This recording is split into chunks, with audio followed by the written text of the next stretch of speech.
Hey guys, and welcome back to my channel. This is episode 2 of my HD Pan American trip across the West. And I'm going to start this episode by meeting up with some friends. I'm never gonna give it up. Hey Jake. And hitting the coast. We first start with a quick trip out to Alice's, a local motorcycle hangout. Then we hit the road for Santa Cruz. I've been hunting for it, I've been planning for it. I'm the villain, yeah, I'm gonna take it. The ride was fun to share, but I had to get back out on my own. And shortly thereafter, it was time for this beast to get its first service. I ended up at a Harley-Davidson dealership in Eureka, California. And while waiting for the Pan Am to get serviced, I traded in for these two wheels. Escape me, so come at me, 'cause I'm the villain.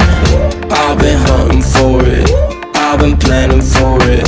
I'm the villain, yeah, I'm gonna take it. I've been hunting for it, I've been planning for it. I'm the villain, yeah, I'm gonna take it. Hide in my lair, won't know where they'll come when they least expect. They won't know the day.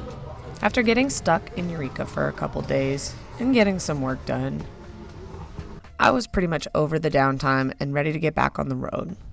So I headed up the coast to meet with my good friend Kristen. She does a different kind of off-roading. While I was on two wheels, she had just made the move to full-time overlanding. Look who I found in the woods! Check her out at Badass Brunette. It's always good to catch up with friends on the road, but now I was back out on my own and off to the next adventure. It was time to meet up with one more friend.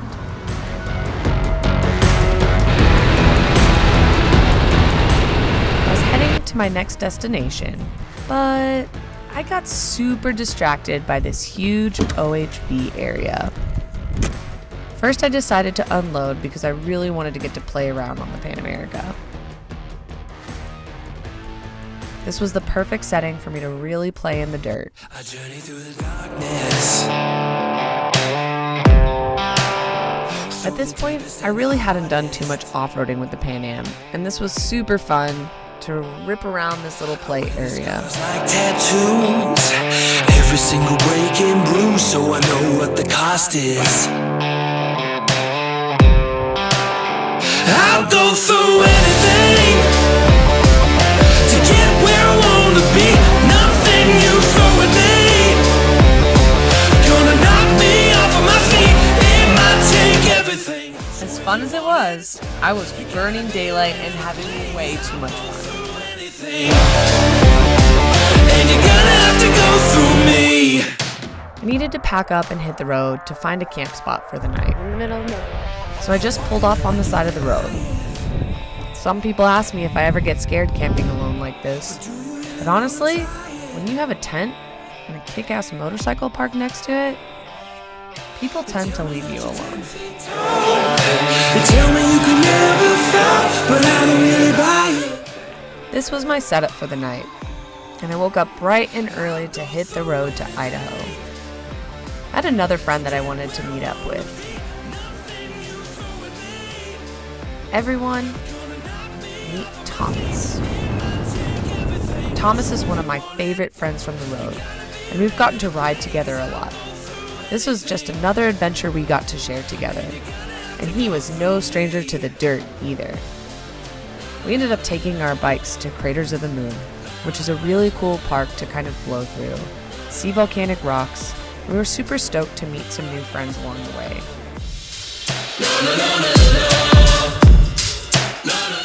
It was super cool. They let us crash their campsite.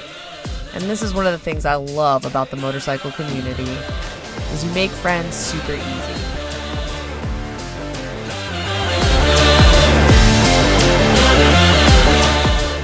That was totally not me doing the wheelie on the Pan Am.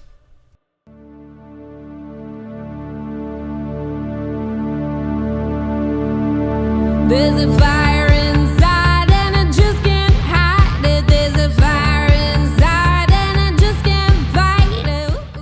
We got to Yellowstone and met up with our friend Josh, who we had hung out just a month before. He joined us to go on an adventure through Yellowstone National Park. Let it take it over. And because it had been a few days since I had taken a bath, I made these guys jump in the river as soon as we got into the park. Hold the happiness. I'm freaking like watching. Just one of those things you do on the road.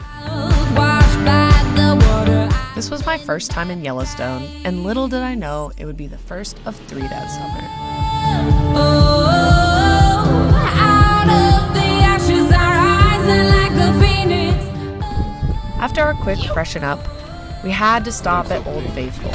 I'm catching on fire. My voice is gasoline. I'm catching on fire like you never seen. We were on a roll and having a blast. The more we stopped, the more we talked to people. Sure, I can feel it boiling up like a new believer. You know I'm coming through.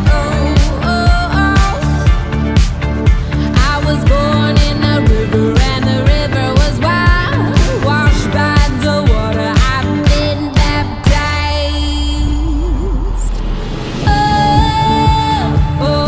A fellowship was formed on this trip, and we were bound together by the stunning views, the adventure, and the open hearts.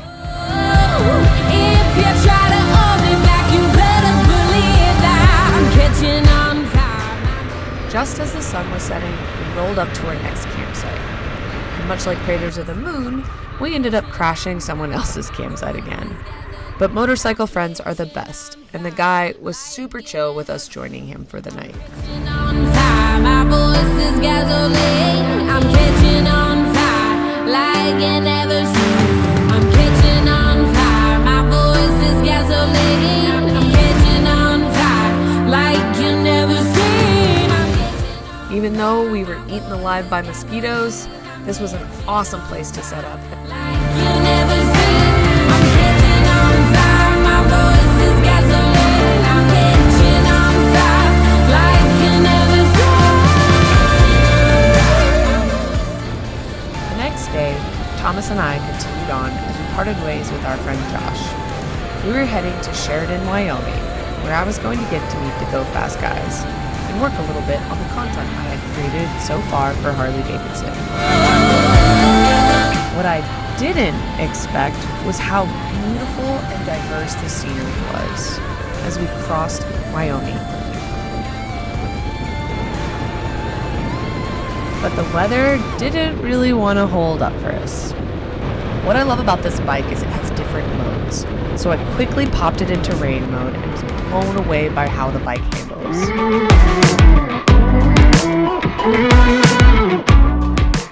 We kept Sheridan a short trip because I had a lot of miles to cross to get back to LA, and I still needed to throw this bike into off-road mode and take it through Utah.